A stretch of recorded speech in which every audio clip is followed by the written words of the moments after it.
Igome amahoro abatari bake rero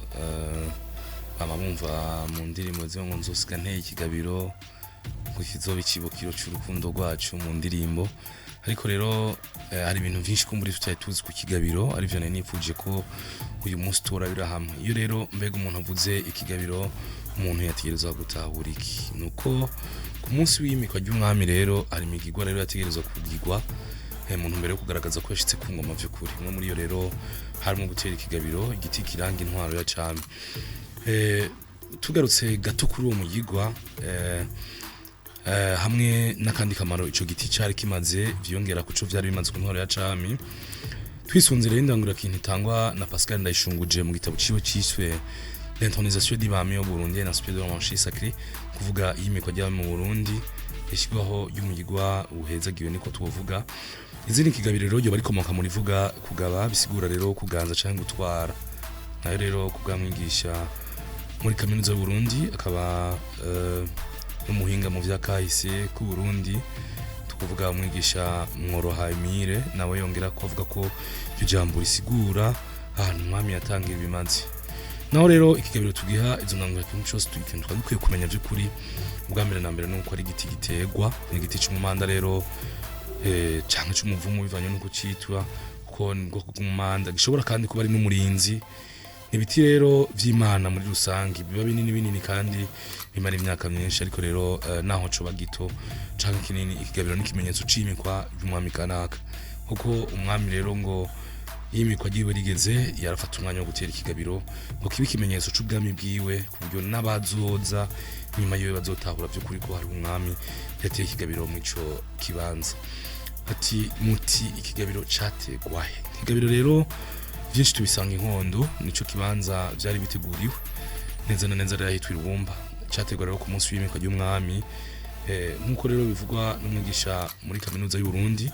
Yohani Basukomani Rambona bigaragara ko umwami mu gutera ikigabiro yahagarara ku kigabiro c'umwami atanze no kuvuga uwagiye gusubirira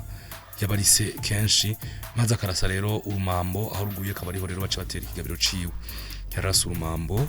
bivanye n'uburebure ruguye ko no bafata ingingo yo kuvuga ati bati ngahano gutera ikigabiro runaka kigenewe uyu mwami ivyo bita rero gutera imbiriko nuko gutera urumambo aho umwami mushasha ashaka gutera rero ikigabiro nutwa matwumva bavuga ngo ikigabiro ca ntare ikigabiro ca mwezi iki nibindi vyaba ari bigabiro vyerekana rero uko abami bagi barakurikirana mbere binagaragaza uravye ukuntu bigenda bikurikirana nk'ahirubumba usanga ikigabiro c'umwami gikurikirwa n'umwami yasubiriye canke umwami atanze gikurikirwa n'umwami yamusubiriye naho rero kuri uwo mutumba tubasanga ibigabiro vya mwezi wa kabiri canke mutaga wa kabiri n'umwambutsi wa kabiri Ndayishinguje bavuga ko n'abandi babiteye bibabureke gukura urashobora rero barashobora no kukwereka aho ico kigabiro caba catewe kuko ariho umwami yaba yarahagaze mu gutera mu gutera imbiriko no kuvuga gutera rwa rumambo rushike aho yashobora gusanga rero ico kindi kigabiro muti rero ninde yaheza gatera ikigabiro kubwa Ndayishinguje rero muri ico gitabo twavuze avuga ko ababizi bamwiganiye ko nyabona abashinga ntayo bari bo batera ikigabiro ariko rero ngo bahagarariwe n'umwami Nyezina wo yaje kwima ubundi muntu rero mu baganiye nawe ngo bambwiye ko abashinga ntayo batera ikigabiro ariko umwami yagatuza kugikoza ko intoke ziwe yemeze ko abifitiye uburenganzira canke yemeje itegwa ry'ico kigabiro wa gatatu wewe rero ngo yemeza ko ivyo bambere bavuze nawe ariko akaza yongera ko yuko hari n'indi migigwa ishingiye kwemera ko abarundi hamwe n'imihamuro kuko hari n'ikindi cabona cabitomora akavuga ko nyabona rero atarabashinga ntaye gusa batera ikigabiro ariko rero ngo nakiranga yaba arimwo maze umwami akaba rero ahagarikiye kuko bavuga ko kiranga asa n'ungana n'umwami kuko umwami ntiyashobora kubandwa kuko nta mukora mu buhanga nta muntu yari kunamira nakiranga rero akaba bavuga ko n'ibwami babandwa iminsi yose cari kimenyetso rero umuzo w'uyundi umugaba mukuru ko umwami kiranga yama imvumero zivumerwa iminsi yose kuko babandwa iminsi yose kanavuga ko batera umumanda rero umurinzi ngo hamwe n'igitoki vuga ko iyo byaterwa byose rero ngo byaterwa na kiranga byakura ngo kuko kiranga yari nk'inzira nziza twahawe n'Imana ngo tuyiganeko twiganira rero ivyimiko by'umwami mwambutsa wewe rero ngo yimutswa ari ifyufyu mworoha wewe yemeza ko atari umwami gusa ubwibatera ikigabiro ariko ngo caba gitewe n'amashinga ntahe canka abandi bantu arico kumenya rero nuko urubanza rwabaza umwami kuko ari urubanza bwiba rero dufata inko ku mwami mwambutse we yimusa n'imfyufyu kugira yagiye ku nganje akiri umwana muto cane bigaragara ko atari gutahura n'ivyo ariko bari kwaragira kuko atari kuba yarabisiguriye ku myaka yari afise yemeza ko bo barabashinga ntahe rero n'abandi baba bashingiye umugirwa w'iyimikwa yiwe babaneze bakamufasha ariko umwami akagikora ko gusa kugira bize vyemerwe ko ari kigabiro yateye ndashinguje ramenyesha ko ho hariho n'ibindi rero biti vyitwa ibigabiro vyama bivugirwa mu bwinshi igihe cyose mu ntumbero yo kubitandukanya n'ikigabiro c'umwami kuko ikigabiro bavuga ko ari c'umwami ariko bo bari bavuga ko ibigabiro byo bari mu bwinshi rero twovuga nk'icitwa gihahe igitongati n'ibindi biti navyo bifise amateka atari make kuko ni biti bidahona kuko naho biguye ngo ibindi bice bimera tuvuga nk'igitongati ugiye mu